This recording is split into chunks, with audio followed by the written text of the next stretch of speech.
So I'm going to one of my favorite places in the world, Florida, to speak on behalf of hopefully Governor DeSantis, who's running a very good campaign. They've got it going now. And also, as you know, Rick Scott, who's been a great governor, and hopefully he'll be your new senator. I'm going to Florida. We'll spend a lot of time. We're going to make a speech tonight or a rally. And we have a tremendous crowd. We have a lot of people. Whatever it is, it's packed. So I look forward to being in Florida. And I guess some of you are going with us and some of you aren't. But if you're not, we'll be missing you. It seems that the campaign is going very well. Looks like we're doing very, very well in the Senate. A lot of seats that were not really being thought of in terms of victories a year ago now are looking like they could very well be victories. And the House is a lot of people. I mean, there are a lot of people. And I think we're going to do well in the House also. But I know we're doing well in the Senate, and it looks like we're doing okay in the House. We're going to have to see. There are just so many people. Birthright citizenship is a very, very important subject. In my opinion, it's much less complex than people think. I think it says it very loud and clear in the Constitution that you don't have to go through the process of whatever they're talking about. And by the way, this is not a constitutional amendment. You don't need a constitutional amendment for birthright citizenship.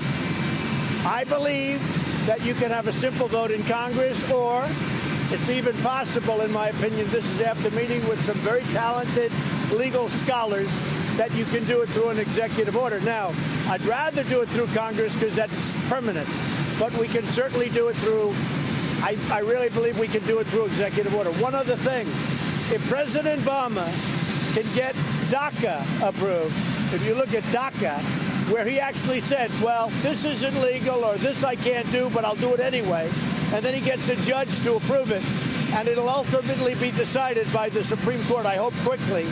But certainly if he can do DACA, we can do this by executive order. With that being said, I think Congress will ultimately act, but I may very well do it by executive order. Just so you understand, a person comes in, was never in our country before, has a baby, and now all of a sudden the baby's a United States citizen. And through chain migration and other things, many other people come in through the baby. It's ridiculous. All you have to do is take a look at what Harry Reid said in 1993. And guess what? Before he went insane, he got it right. Are you going to blame Paul Ryan? Are you going to blame Paul Ryan if Republicans don't hold the House? No, I'm not going to blame anybody. I think we're doing well with the House. We're going to have to see. It's a lot of people. I've campaigned for a lot of candidates that were down a little bit. Now they're up. But we're going to see. I think we're going to do well in the House. I think we're doing really extraordinarily well in the Senate. Have you received a subpoena at all from Robert Mueller? No.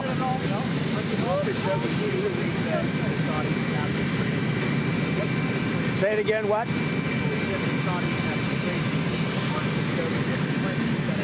Not betrayed me, no. I just hope that it all works out. We have a lot of facts. We have a lot of things that we've been looking at. They haven't betrayed me. I mean, maybe they betrayed themselves. We'll have to see how it all turns out. No, not fear-mongering at all. Immigration is a very important subject. The Democrats have let immigration in our country get out of control with their horrible not allowing us to have any votes to get passage. We need Democrat votes to change the immigration laws. They haven't given us any votes, and I actually think that they will. As far as the caravan, which is very dangerous, you see what's been happening. As far as the caravan is concerned, our military is out. We have about 5,008. We'll go up to anywhere between 10 and 15,000 military personnel on top of Border Patrol, ICE, and everybody else at the border. Nobody's coming in. We're not allowing people to come in. If you look at what happened in Mexico 2 days ago, with the roughness of these people in the second caravan that's been forming, and also, frankly, in the first caravan, and now they have one forming in El Salvador, and we are thinking very seriously, immediately stopping aid to those countries, because, frankly, they're doing nothing for the American people. Immigration is a very, very big and very dangerous, a really dangerous topic. And we're not going to allow people to come into our country that don't have the well-being of our country in mind. Oh, they'll be here fast. They're trying to get up any way they can. They're trying to get up by train. They're trying to get up by truck and by buses. We're going to be prepared. They're not coming into our country. And one other thing important, we're not doing any releases anymore. We're not going to release and let them never come back to trial.